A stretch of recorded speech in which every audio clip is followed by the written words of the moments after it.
Bismillahirrahmanirrahim. Assalamualaikum warahmatullahi wabarakatuh. Innal hamdalillah nahmaduhu wa nasta'inuhu wa nastaghfiruh wa na'udzu billahi min shururi anfusina wa min sayyiati a'malina. May yahdihillahu fala mudilla lahu wa may yudlilhu fala hadiya lahu. Asyhadu an la ilaha illallah wahdahu la syarika lahu wa asyhadu anna Muhammadan abduhu wa rasuluh. Allah ta'ala badan a'udzu billahi minasyaitonir rajim. Bismillahirrahmanirrahim. Inna syaitana lakum aduwwu fattakhidhuhu aduwwa. Sesungguhnya setan itu benar-benar musuh bagi kalian.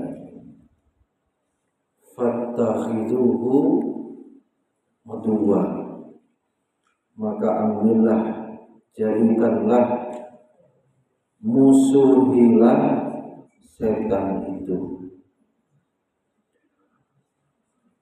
Qala Rasulullah sallallahu alaihi wasallam, may yuridillahu bihi khairan yufaqihu fiddin. Bahwa itu puji dan syukur senantiasa marilah kita panjatkan kehadirat Allah Subhanahu wa taala atas segala curahan nikmat dan karunia-Nya. Alhamdulillah pada malam hari ini kita dapat bermajelis ilmu dalam pembahasan akidah, materi seputar godaan setan dan bagaimana supaya kita mampu mengalahkan setan tersebut. Salawat dan salam senantiasa kita sanjung agungkan kepada junjungan kita Nabi Muhammad sallallahu alaihi wasallam, keluarga, sahabat, tabi'in, tabi'in dan kita semua umatnya yang istiqomah mengikuti jalan beliau ila yaumil qiyamah. Hadirin rahimakumullah, hakikat hidup kita di dunia ini apa? Para santri, Allah menakdirkan kita lahir ke dunia ini menjalani kehidupan, terus hakikatnya apa?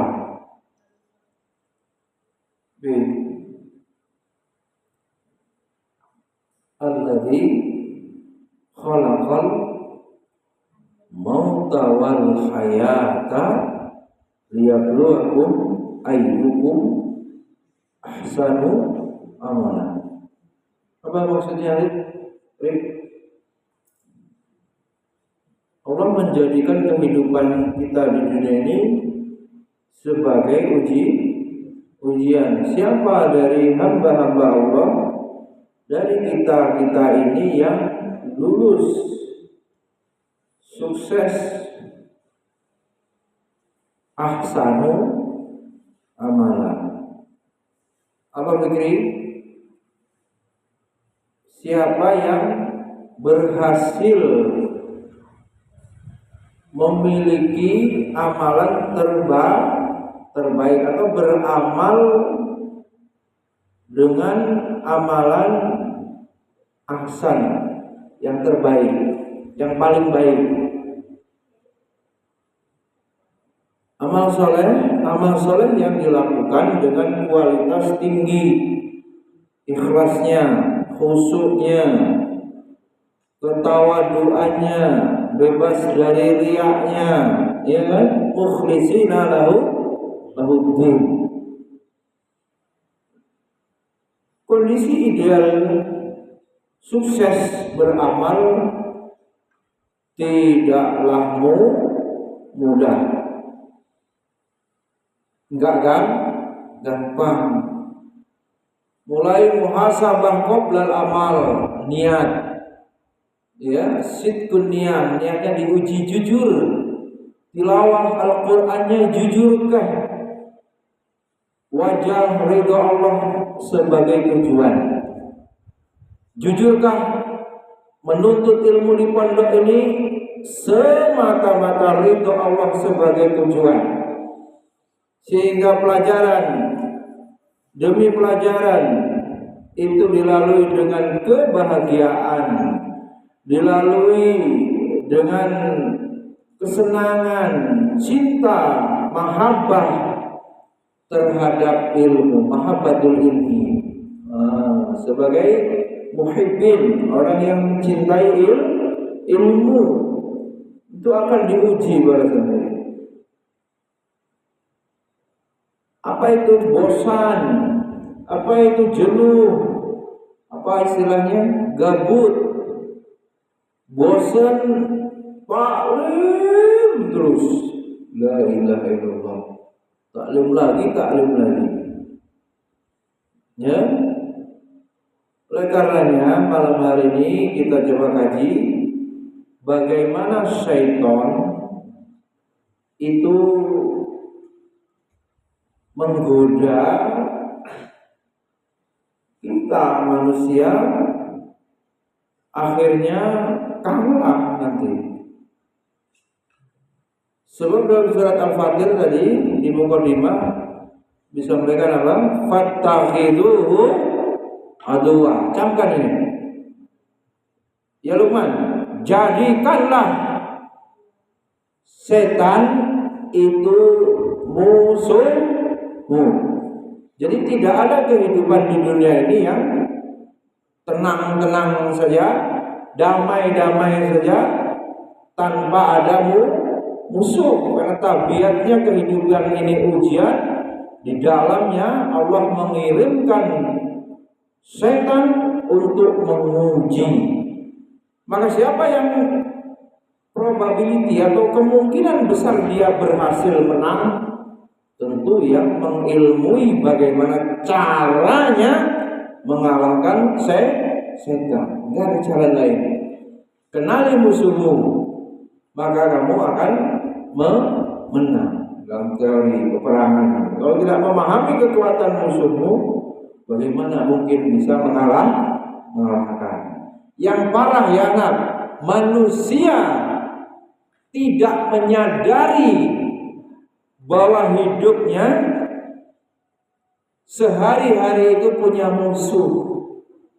Akhirnya apa? Lengah, tenang-tenang sajalah, lalai, ujung-ujungnya kalah dalam peperangan melawan setan. Perintah Allah, maka musuhilah setan itu, ya, jelas, ya, terang benderang, fattakhiduhu aduwa. Ambil dia sebagai musuh. Persiapkan diri, persiapkan ilmu supaya berhasil menaklukkan setan. Alhamdulillah. Dari mukadimah di atas, ya, kita harus betul-betul siaga. Siaga. tidak boleh lengah. Setan tidak pernah tidur. Tuh. Maka sampai orang tidur pun ada yang diganggu setan. Tidur pun diganggu setan. Taklim pun lutfi menggambar. Yang penting tidak tulis, gambarnya yang terus dikerjakan. Ada yang mau cek, apakah setan itu? Siapa setan itu? Syatona. Setan ini sama dengan iblis atau sama dengan jin? Zaid. Siapa setan itu? Wujudnya bagaimana? Makhluk gaib, tidak nampak. Syatona bermakna yang menjauhkan, yang menghalang-halangi dari jalan Allah. Dan ini lebih kepada sifat, ya, sifat perbuatan dua tadi, menghalangi, ya, orang berbuat ketaatan, menghalangi taklim, menghalangi ibadah, dan yang kedua menyuruh berbuat maksiat, bisik-bisiki, dorong-dorong supaya berbuat dosa. Ini. Dan itu ternyata ditetapkan dalam syariat minal jinnati wan nas, dari kalangan jin dan dari kalangan manusia mewaspadai. Ternyata teman kita dari kalangan manusia tentunya ini pembagiannya, setan dia. Manakala apa nih? Dua tadi memerankan fungsi setan. Pertama, menghalangi kita berbuat ketaatan. Yang kedua, lawannya nyuruh berbuat maksiat. Siapapun itu, teman akrab, teman satu pondok, ya, terus gambar terus teman SD dulu atau teman semuanya lah manusia. Bahkan kalau orang tua bisa jadi anak, ya, bisa jadi adiknya kalau di keluarga. Saat dua fungsi setan dia jalankan, ya, salah satunya dia perankan, saat itu dia menjadi setan. Kemudian setan yang memang dari bangsa jin, makhluk yang Allah ciptakan dari apa? Jin diciptakan dari apa? Api. Yang kemudian setan itu membisiki, ya, bahkan secara khusus bisikan yuwaswisu fi sudurin nas itu dilancarkan ini, ya, hembus-hembuskan. Kemudian iblis, iblis? Setan yang paling membangkang, bangsa jin yang paling membangkang perintah Allah, marganya namanya iblis. Sebab jin wa kunna sholih wa kunna duna dzalik. Jin itu ada di antara mereka yang sholih, beriman seperti kita, beragama Islam. Dan ada jin yang kufur atau kafir, ya, dia tidak beriman. Yang tidak beriman, moyangnya yang paling dengkotnya disebut iblis. Sebab dia apa? Aba wastakbara wa kana minal kafirin, enggan sujud kepada Nabi Adam. Dan ada yang soleh, ya, jin-jin muslim yang taat, ya, beribadah kepada Allah dengan syariat yang ditetapkan bagi bangsa jin. Hadirin Allah,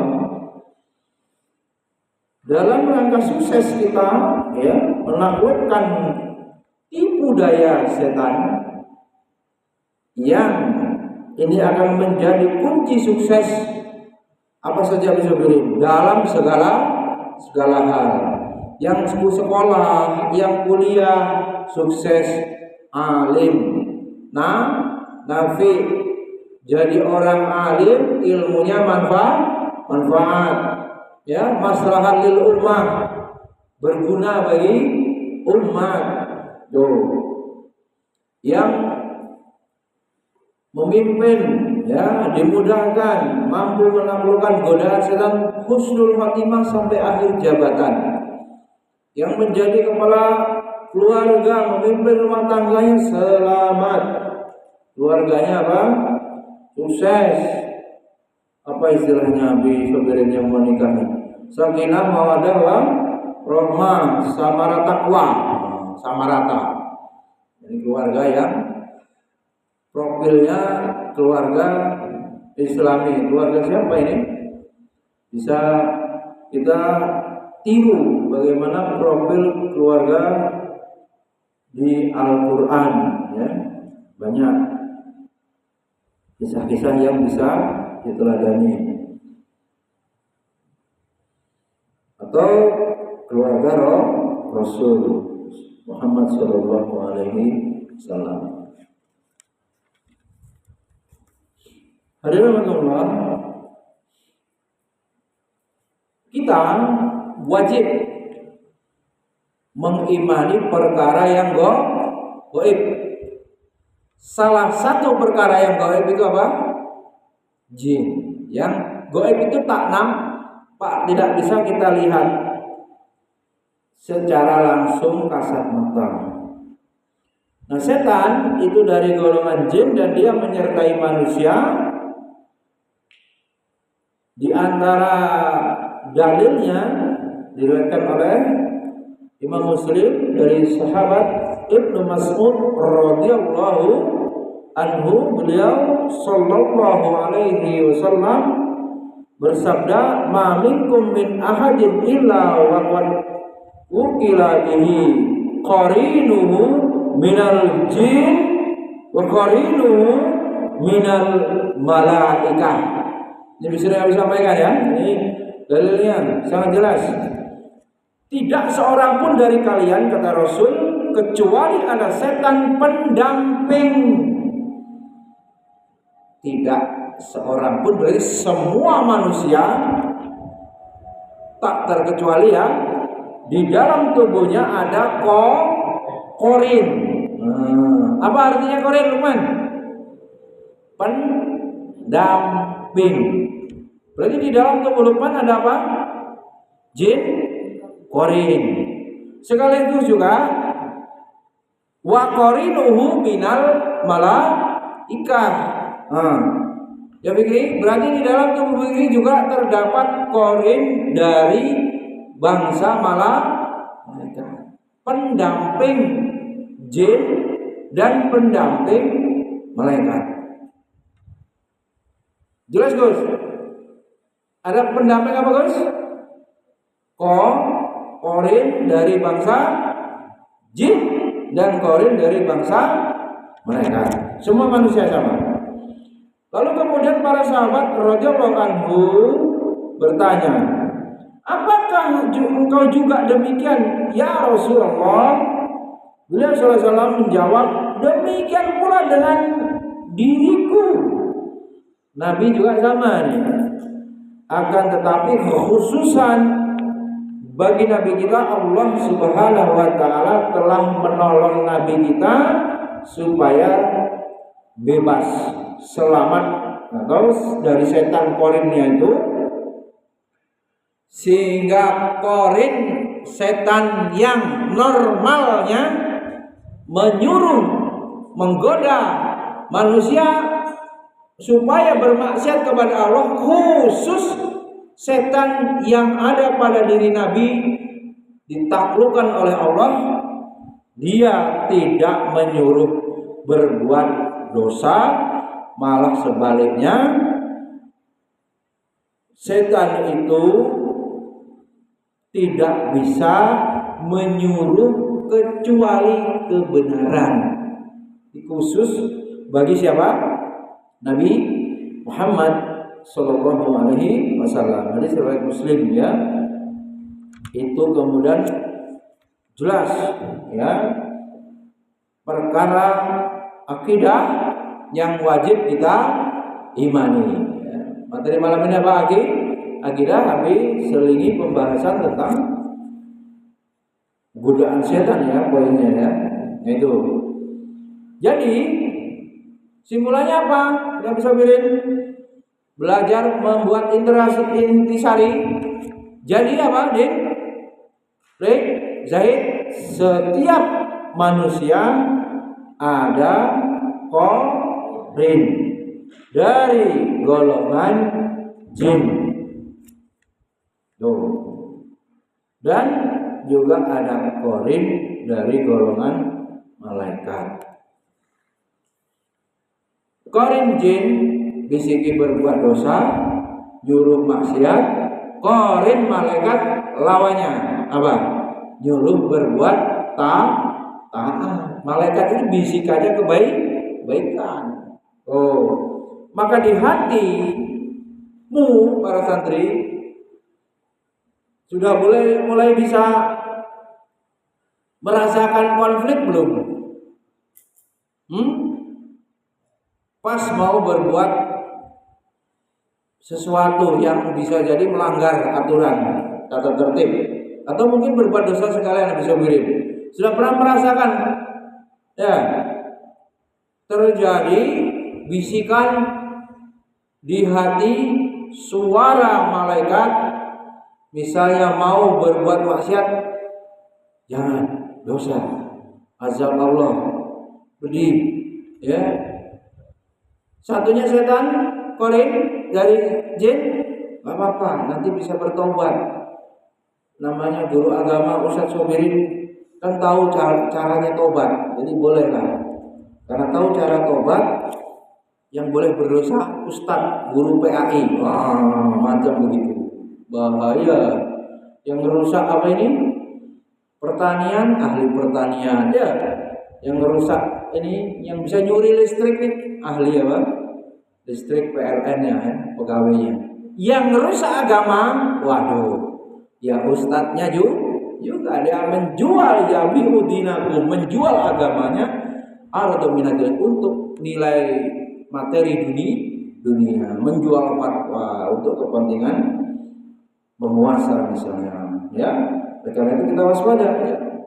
Setan terus juga menjerumuskan. Nah, kalau tingkatan setan itu dipahaminya bagaimana? Kalau santri, tingkatan setannya apa? Jenisnya, makomnya santri, murid. Kalau mahasiswa, macam begitu pula lah setannya itu, makomnya mahasiswa. Ustaz, guru painya, ini juga setannya sekualitas guru pai. Jadi sering juga disebut apa? Semakin pohon tinggi apa dalam pepatahnya, semakin apa? Kencang angin menerpa, atau semakin tinggi kedudukan, atau semakin tinggi jabatan, atau semakin luas ilmunya, maka ujiannya juga setimpal atau sepadan, semakin berat. Maka waspadalah. Tergelincirnya orang alim lebih berbahaya daripada orang awam, karena orang alim ini menjadi apa? Panutan. Kebenaran yang dilakukannya akan diikuti, pun demikian kesalahannya ini pun bisa diikuti oleh umat atau mat'unya. Hadirin Allah, berikutnya Setelah hadis tadi, Allah berfirman, ini kita mafhum ya, qul a'udzu birabbin nas, malikin nas, ilahin nas, min syarril waswasil khannas alladzi yuwaswisu fi sudurin nasi minal jinnati wan nas. Ini dalil bahwa bisikan-bisikan yang menggoda itu bisa datang dari manusia berupa teman yang jahat maupun datang dari kalangan jin, setan. Hadirin Allah, berikutnya setan ya, ini mempunyai turunan. Setan ini punya turunan. Disebutkan dalam surat Al-Kahfi ayat 50, itu sudah biasa baca, afat tattakhidunahu wa dzurriyyatahu awliya. Apakah kalian akan jadikan dia setan dan zuriyah itu apa? Keturunannya, nyanya kembali kepada setan. Apa kamu mau jadikan keturunan ya setan dan keturunan setan itu menjadi aulia, wali, pelindung? Ditanya ini ayat ini ya. Keturunan setan serta pengikut-pengikutnya jelas sama ya. Sama, mewariskan program bapak moyang setan, kan gitu. Anak keturunan setan, zuriyah setan juga sama, programnya sama, menyesatkan manusia, ngajak manusia masuk ke dalam neraka. Ya, dia sudah bersumpah ingin menyesatkan manusia. Ya, oleh karenanya para santri waspadalah, ya, kembali ditegaskan. Hati-hati ya, jangan lengah. Fattakhiduhu aduwa dari Imam Ibnul Qayyim rahimahullah ya, beliau kemudian merinci ya tahap-tahapan ya, ini kita sampaikan ringkas ya agar cukup sampai akhir pembahasan. Tahap-tahap setan ya, dalam menjerumuskan manusia. Yang pertama, setan berusaha agar manusia menjadi kafir. Terus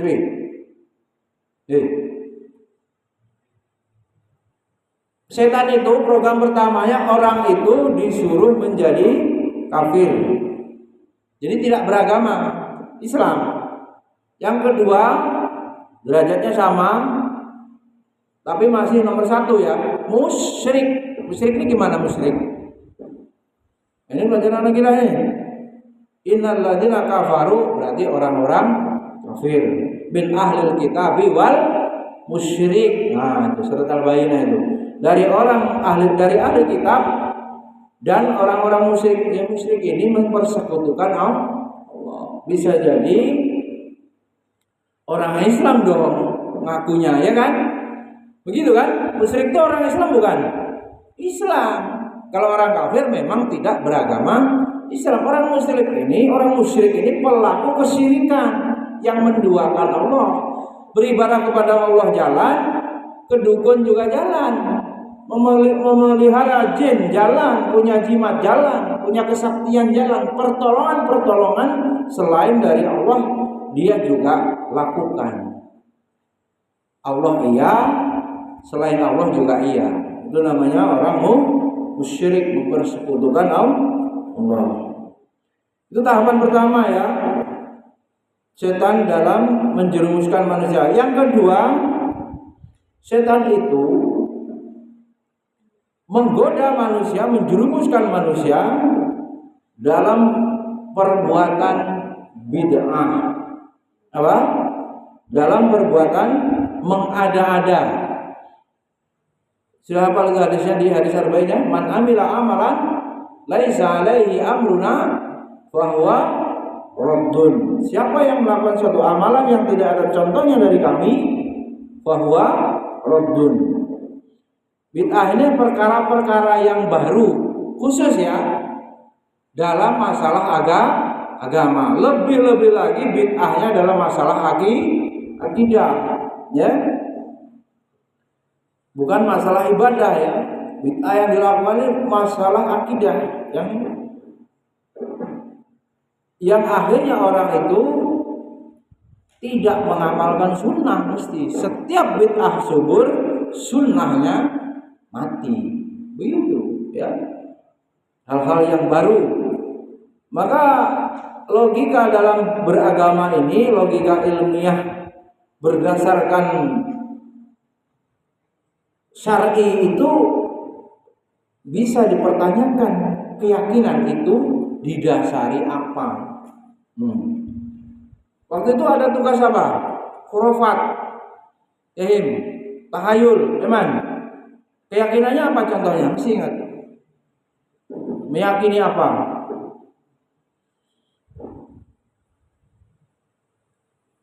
Apa isi khurafatnya waktu itu? Meyakini apa?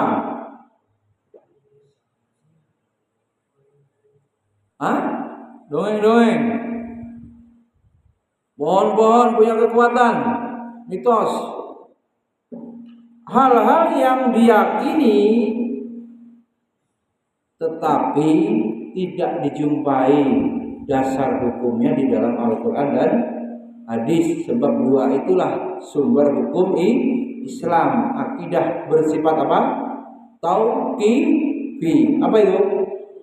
Paten, tidak bisa diterima, tidak bisa dibenarkan keyakinan itu bila tidak terdapat di dalam Al-Quran dan hadis. Yang ketiga, tahapan setan menjerumuskan manusia yaitu dengan al-kabair. Apa itu? Dosa-dosa besar. Setan itu membisiki manusia, menjerumuskan manusia supaya melakukan dosa besar. Dosa besar paling besar apa? Syirik. Kemudian apa? Uququl walidain, durhaka kepada orang tua. Kemudian sihir. Nah, tuh sulap-sulap tuh, debus, sihir. Kemudian apa? Membunuh, ya. Sampai pada dosa yang ke-76 bisa dilihat rinciannya apa saja di dalam kitab Al-Kabair yang ditulis oleh Imam Az-Zahabi. Beliau rinci membahas 76 dosa besar, ya. Yang termasuk juga itu gosok nanti itu, ngambil minjem pakai barang orang itu, ya. Bisa nanti. Jangan masuk situ atau masuk dosa kecil. Ya, dosa kecil pun juga tidak bermakna kecil kalau terus dilakukan akhirnya menjadi dosa besar, ya. Orang mukmin tuh, orang mukmin itu apa man? Orang beriman. Bagaimana cara melihat dosa itu? Cara pandangnya seperti dia di bawah gunung, yang gunungnya itu mau apa? Longsor atau apa namanya? Likuifaksi apa? Ya longsor, runtuh menimpa dirinya. Takutnya orang beriman kepada dosa itu begitu. Memakai sendal orang itu takut, menzolimi orang, mau ngerusak sarana masjid ini takut, buat orang nangis. Kalau dia mengadu kepada Allah, santri yang nangis itu di dunia ini dia nggak berani, tapi dia punya Allah, diadukan antum kepada Allah, bisa menjawab apa? Allah yang maha adil. Di dunia ini nggak selesai, dia pendam, pasti Allah akan menghadirkan keadilan di akhirat kelak. Coba suruh nulis ini, lebih ini. Suruh nulis dari awal, jangan mulai gambar. Bantah dengan ini. Berhenti dulu gambar. Yang keempat, setan menjerumuskan manusia dengan dosa-dosa kecil. Coba definisi dosa besar apa? Dosa yang dilakukan manusia di mana perbuatan dosa itu terdapat ancaman di dalam Al-Quran dan hadis. Misalnya mencuri, ada nggak ancamannya? Siksanya? Ada. Maka termasuk dosa besar, yaitu dipotong tangan. Membunuh, kisos. LGBT homo ada di hadis, disuruh bunuh. Dosa besar, bahkan itu lebih besar dari zina. Fahisah itu perbuatan buruk yang kita saksikan sekarang ini, marak berkembang orang-orang LGBT, lesbian, gay, biseksual dan transgender atau pedofil atau apalagi predator lah ya.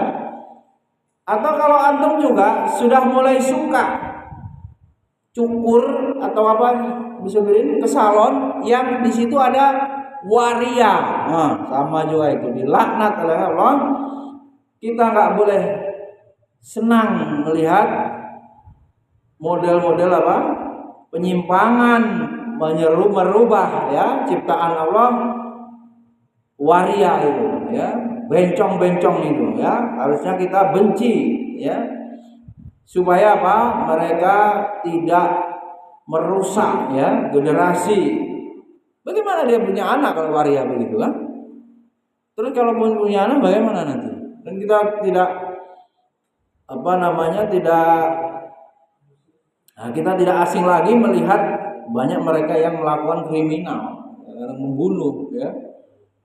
Perilaku yang seperti itu khawatir kemudian menjadi sebab apa? Allah cepat turunkan azab ya. Dosa kecil ini banyak yang tidak disebutkan. Lalu disebutkan hukumannya. Lalu definisi dosa itu apa? Dosa itu ya, dosa itu definisinya apa? Perbuatan yang apabila dilakukan diketahui oleh orang yang alim, ya bisa berin orang yang soleh itu tahu kita tidak rela atau kita tidak mau atau kita malu atau kita takut, saat itu perbuatan kategorinya dosa kecil ya, atau membuat gelisah. Poinnya itu kita nggak ingin diketahui oleh orang alim. Yang kedua, hati kita gelisah. Dosa itu akan membawa kegelisahan. Meskipun tidak ada ancaman di Al-Quran dan hadis, itu sudah termasuk dosa kecil. Oke lah kecil ya, memandang dengan syahwat atau gosok pakai sendal orang ya. Zolimi anak kecil, dia nggak berani lawan ya. Atau dosa-dosa lain, tapi ya kalau dilakukan terus-menerus berubah menjadi besar. Nah, orang-orang yang ahli maksiat ini memandang dosa seperti apa? Seperti dia melihat lalat yang kemudian dia dengan gagah ya, dengan perkasanya menyentil, membuang. Dosa itu dianggap seperti remeh, artinya meremehkan itu, sehingga dia berani. Kok bisa orang itu melakukan pembunuhan? Kok bisa orang itu melakukan pencurian? Kok bisa santri ini bertega ya melawan guru ya, durhaka kepada guru? Kok bisa zolimin santri lain? Karena dia anggap remeh. Seperti perumpamanya melihat lalat di hidungnya atau di ujung jarinya dia sentil. Tapi orang beriman tadi seperti dosa, dia akan tertimpa gunung yang runtuh. Dia nggak berani. Rasa takutnya kepada Allah tinggi. Ya. Kalau orang tidak beriman menganggap dosa ya meremehkan, begitu. Sehingga dia berani melakukan. Berikutnya, yang kelima, tahapannya setan menyibukkan manusia dengan hal-hal yang mubah nih. Hal-hal mubah itu perkara yang boleh. Apa contohnya? Tidur. Apa contohnya? bercengkrama apa ini? Ngobrol. Boleh. Mubah.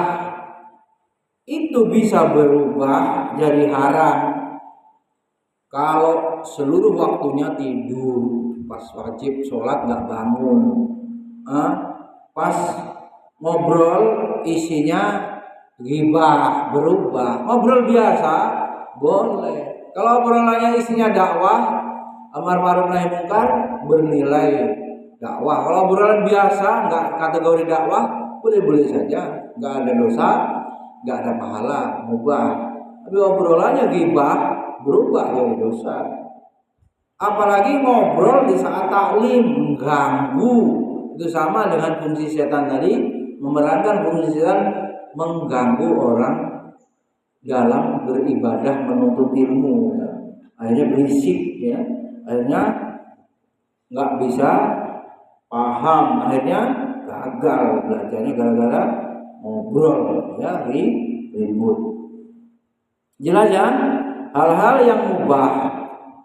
Olahraga bolehlah untuk kesehatan sportif, tapi gitu terus pagi siang sore ada waktu, setelah dikit main terus, olahraga terus. Kapan waktu yang utama? Yang utama menuntut ilmu, berdakwah, tilawah, itu yang utama. Ya, hal-hal yang mubah ini menjadi cara menjerumuskan yang kelima, ya, supaya kita waspada nih bahwa perbuatan-perbuatan yang tidak dosa pun bisa menjadi cara setan dalam menggoda manusia. Yang keenam, setan menyibukkan manusia dengan amal-amal yang mafdul, enggak utama, sehingga lalai dari amalan yang afdol. Ini yang keenam nih, ya. Dia lebih sibuk dengan perkara yang sunnah tapi abai fardu, ya, nggak boleh, ya. Sholat yang fardu 5 waktu bagaimana disiapkan dengan sungguh-sungguh, walibasut takwa, pakai pakaian takwa, dzalika khair. Siapkan kondisi fisiknya, tidak buru-buru, ya, ketenangannya yang bisa melahirkan tumakninah.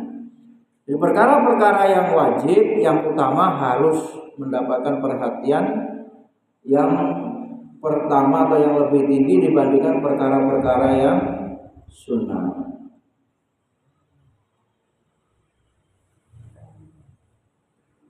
Allah Subhanahu wa taala berfirman, "Kulu mimma razaqakumullah wa la tattabi'u khutuwatis syaitan innahu lakum aduwwun mubin."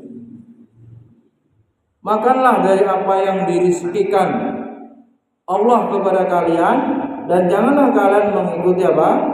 Langkah-langkah setan. Innahu lakum aduwwun mubin. Sesungguhnya setan itu jelas, ya, musuh yang nyata bagimu. Jadi Allah pada mulanya setan itu, ya, berusaha menggelincirkan manusia itu sedikit demi sedikit gitu, ya. Kemudian menuju tujuan yang utama, enggak langsung.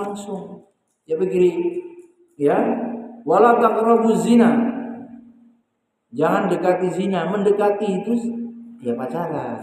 Begitu zina betulan tahapannya digodanya melalui sedikit demi sedikit berpacaran. Begitu enggak langsung berzina, ya. Minum minuman keras tidak langsung, atau narkoba tidak langsung, ini sedikit-sedikit, ya, lama-lama kecanduan, beli sendiri, awalnya dikasih misalnya. Oleh karenanya hati-hati, ya, terus waspada, bahkan secara umum, ya, di tempat tertentu berlindung kepada Allah, a'udzu bikalimatillahi tammati min syarri ma khalaq, atau secara khusus berta'awudz, a'udzu billahi minasyaitonir rajim, ya, tempat-tempat khusus, ada doanya khusus. Allahumma inni a'udzubika minal khubuthi wal khaba'is, ya. Itu bagian daripada penjagaan, ya, supaya kita selamat dari godaan setan. Kemudian pintu-pintu godaan setan itu apa saja? Pintu-pintunya masuk ke dalam hati manusia. Yang pertama, pintunya melalui adu domba. Goreng-goreng akhirnya apa? Berantem. Akhirnya apa? Antar gurunya ribut dengan yayasan misalnya. Goreng, fitnah, adu domba. Sesungguhnya iblis telah putus asa untuk disembah oleh orang-orang soleh, tapi dia terus mengusahakan mengadu domba sesama manusia. Ya, itu hadis. Maka maknanya hadis tersebut, setan mengusahakan supaya manusia bertengkar sendiri, apa? Friksi-friksi, ya, perselisihan, fitnah-fitnah dilancarkan supaya orang berkonflik terjadi, membuat manusia saling bermusuhan. Itu pintunya, ya. Setan diriwayatkan juga itu telah putus asa untuk diibadahi, pengen disembah, gak berhasil, ya. Tapi dia tidak putus asa mengadu domba. Nah, nyatanya manusianya apa? Mudah tersulut dan akhirnya betul-betul bermusuhan atau berantem, ya, sampai perang kalau tingkat negara. Azan, ya. Baik, mudah-mudahan bermanfaat. Subhanakallahumma wa bihamdika asyhadu an la ilaha illa anta astaghfiruka wa atubu ilaik. Assalamualaikum